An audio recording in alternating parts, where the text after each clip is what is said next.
आज भी सबसे बड़ा सवाल यही है कि जो बहन अंकिता भंडारी है उसको अभी तक न्याय नहीं मिल पाया है और क्या भविष्य में न्याय मिल पाएगा, क्योंकि राज्य सरकार यानी कि धामी सरकार क्या नहीं चाहती कि अंकिता को न्याय मिले।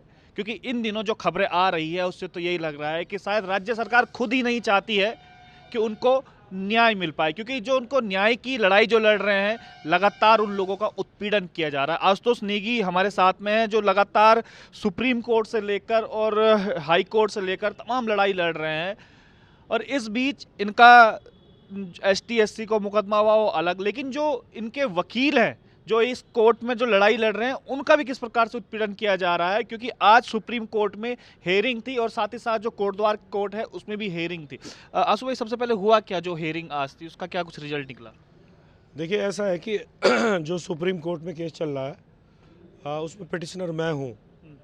और इस बीच जो भी डेवलपमेंट या उत्तराखंड में हुए, चाहे मेरी वाइफ का ट्रांसफ़र किया गया हो, चाहे मुझ पे फर्जी SC ST का मुकदमा किया गया हो, चाहे जो हमारे कोटद्वार कोर्ट में जो वकील हैं अवनीश नेगी जी, उनकी जो बहन पुलिस मुख्यालय में DGP अभिनव कुमार के अंडर काम कर रही थी, उनका अचानक तबादला दूरस्थ जनपद उत्तरकाशी में किया गया हो, चाहे अवनीश नेगी जी को साल भर से कोई भुगतान न किया जा रहा हो, और VIP को लेके जो खुलासा अंकिता की मां ने किया है कि अजय कुमार जो RSS के नेता हैं, जो संगठन मंत्री हैं, उनको लेकर जो उनकी मां ने जिलाधिकारी को रिप्रेजेंटेशन दिया था, मीडिया में जो उनका स्टेटमेंट था, उसको लेकर हमने सुप्रीम कोर्ट में एफिडेविट फाइल कर दिया था 31 तारीख को। और आज वहाँ सुप्रीम कोर्ट में सुनवाई थी इन्हीं चीज़ों को लेके।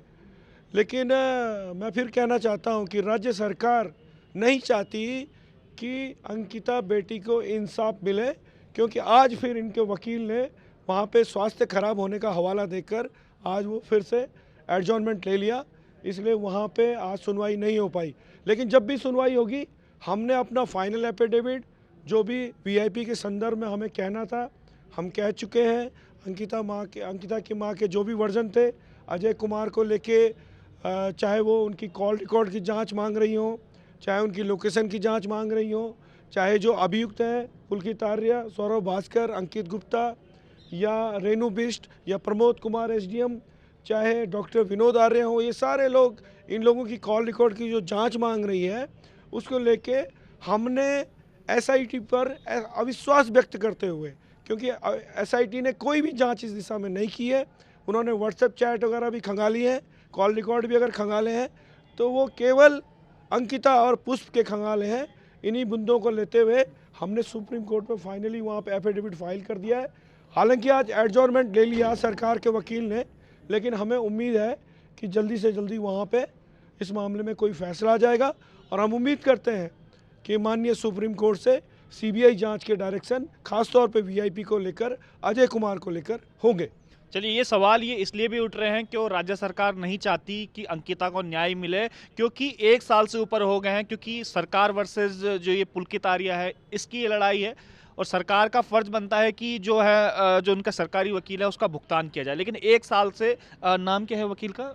अवनीश नेगी अविनीश नेगी जी हैं, और 1 साल से अभी तक उनका भुगतान नहीं हुआ। उसके ऊपर जो उनकी वाइफ है उसको एकदम से ट्रांसफ़र कर दिया जाना, और जो उनकी लड़ाई लड़ रहे हैं आशुतोष नेगी जी, जिन्होंने इस मुद्दे को जिंदा किया हुआ है अभी तक, उनकी भी वाइफ का ट्रांसफ़र कर दिया गया था। इनके ऊपर अभी भी ST SC का मुकदमा चल रहा है, क्योंकि इससे पहले जो ST SC का मुकदमा इन पे हुआ था उसके ऊपर FR लग चुकी है, यानी कि फाइनल रिपोर्ट उस पर दी जा चुकी है। लेकिन नया मामला दोबारा से खोला जाना तो साफ साफ संकेत आता है कि किसी ना किसी तरीके से प्रताड़ित किया जाए ऐसे लोगों को जो अंकिता भंडारी की लड़ाई लड़ रहे हैं। आशु भाई, सवाल ये भी है क्योंकि अब लोकसभा चुनाव भी आ रहे हैं, और लोकसभा चुनाव में एक बड़ा मुद्दा होने वाला है राम मंदिर का, जो अभी शायद उत्तराखंड की जनता जगह जगह पर LED लगाकर या राम मंदिर बताया जा रहा है। लेकिन दूसरी तरफ, क्योंकि अंकिता खुद उत्तराखंड की बेटी है, पौड़ी से रहती थी, पौड़ी से बिलोंग करती थी, और एक बड़ा मुद्दा भी था उस समय, क्योंकि लाखों लोग सड़कों पर आए थे अंकिता के लिए।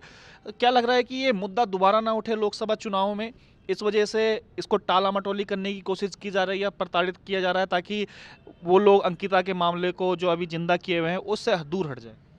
देखिए, सबसे पहले तो मैं कहना चाहता हूँ कि जो अवनीश नेगी जी और नवनीश नेगी जी, ये 2 वकील भाई जो हैं, नवनीश नेगी जो हाईकोर्ट में पैरवी कर रहे हैं अंकिता केस की, और जबकि मुकदमा स्टेट वर्सेस पुलकित आ रहे हैं, जो बेल खारिज करवाई है वो व्यक्तिगत नवनीश नेगी जी के प्रयासों से हुई है।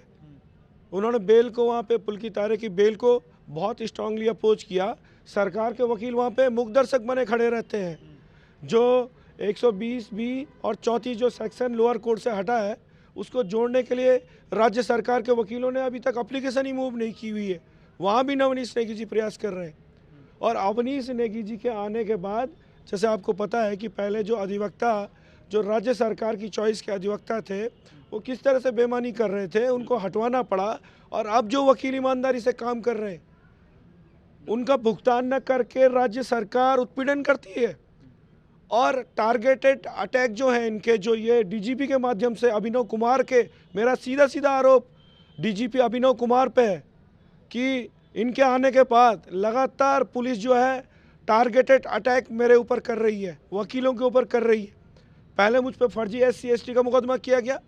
वो व्यक्ति जिसके 3 नाम हैं सरकारी डॉक्यूमेंट में, जो उसका जाति प्रमाण पत्र है उसमें उसका नाम है राजेश कुमार सिंह, जो उसके आधार कार्ड पैन कार्ड है वहाँ राजेश सिंह राजा है, और जहाँ कंप्लेंट मेरे खिलाफ लिखी है वो राजेश सिंह राजा कोहली के नाम से है। कोहली अनुसूचित जाति में आता नहीं है, तो इसका तो जाति प्रमाण पत्र ही फर्जी है। और जब इसने 2022 में एक कंप्लेंट लिखाई थी तो तत्कालीन पटवारी ने इस पर जांच करके FIR लगा दी थी। उसके बाद पुलिस जबरन इस मामले को खोलती है। उसके बाद आप देखिए मेरी वाइफ का यहाँ से ट्रांसफ़र पिथौरागढ़ नियम विरुद्ध, हाईकोर्ट ने उसको स्टे किया। अवनीश नेगी जी को भुगतान तो किया नहीं जा रहा है। उनकी जो बहन मनीषा नेगी हैं, जो DGP के अंडर काम कर रही थी, हमारा आरोप है सीधे सीधे अभिनव कुमार पर कि आपके आने के बाद जनवरी माह में ही पहले मेरी पत्नी का यहाँ से पिथौरागढ़ ट्रांसफ़र, फिर मनीषा नेगी का जो कि आपके कार्यालय में काम कर रही थी। ऐसी क्या वजह थी कि आपने उनको उत्तरकाशी फेंक दिया? क्या बिगाड़ा है उन्होंने आपका? उनकी भी एक छोटी बेटी है, उस बेटी को खाना कौन खिलाएगा? वो घर में रो रही है। उनकी एक बुजुर्ग माँ है जिन पे इंसुलिन के इंजेक्शन लगते हैं, शुगर की पेशेंट है, वो परेशान है। सारे परिवार को आपने टेंशन में डाला हुआ है। और सिर्फ अभिनव कुमार जी आपकी वजह से शायद अवनीश नेगी जी इस केस से हट जाएंगे, और अगर वो इस केस से हटे, इसके जिम्मेदार अभिनव कुमार DGP उत्तराखंड आप होंगे, क्योंकि आप लगातार उस अधिवक्ता परिवार को मेंटल ट्रॉमा में ला रहे हैं। मेरा सीधा आरोप है आपके ऊपर। आपने पहले मुझे परेशान करने की कोशिश करी, मैं नहीं हिला अपने कर्तव्य पथ से, और अब आपने अवनीश नेगी जी को सपरिवार टारगेट करना शुरू कर दिया है। हम इसका लोकतांत्रिक तरीके से विरोध करेंगे। सुप्रीम कोर्ट में आपके खिलाफ मैं एफिडेविट फाइल करके आ गया हूं। सुप्रीम कोर्ट भी आपसे पूछेगा आखिरकार आप ऐसा क्यों कर रहे हैं।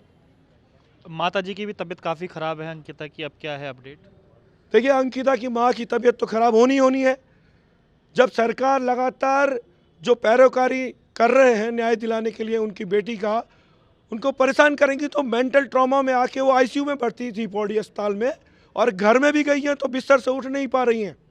तो इतनी बेशरम हो गई है ये धामी सरकार कि कल उसी पौड़ी मुख्यालय में दीसा ध्याणी थौला मेला, मतलब दीसा ध्याणी मतलब जो हमारी बहू बेटियां होती हैं उनके लिए थौला मेला लगा रहे हैं पौड़ी में।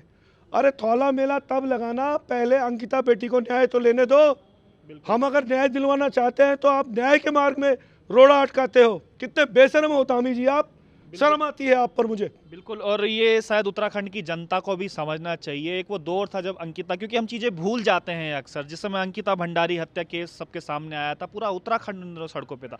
लेकिन आज उस बेटी को न्याय नहीं मिल पा रहा है। साफ तौर पर दिख रहा है कि जो राज्य सरकार है वो नहीं चाहती, जिस प्रकार के लगातार षड्यंत्र किए जा रहे हैं कि अंकिता बेटी को न्याय मिल पाए। आप देख रहे होंगे उनकी माता की भी तबीयत खराब है, जो वकील है उनको भी परेशान किया जा रहा है, आशुतोष नेगी को भी परेशान किया जा रहा है। तो अब तय आपको करना है, क्योंकि दोबारा से चुनाव आ रहे हैं। क्या ये मुद्दा रहेगा जो आशुतोष भाई ने बात बताई कि पौड़ी में मेला लगाया जा रहा है बेटियों के नाम पर, और एक बेटी खुद पौड़ी की जिसे अभी तक इंसाफ नहीं मिल पाया? तय आप कीजिएगा। बहुत बहुत धन्यवाद आप सभी का।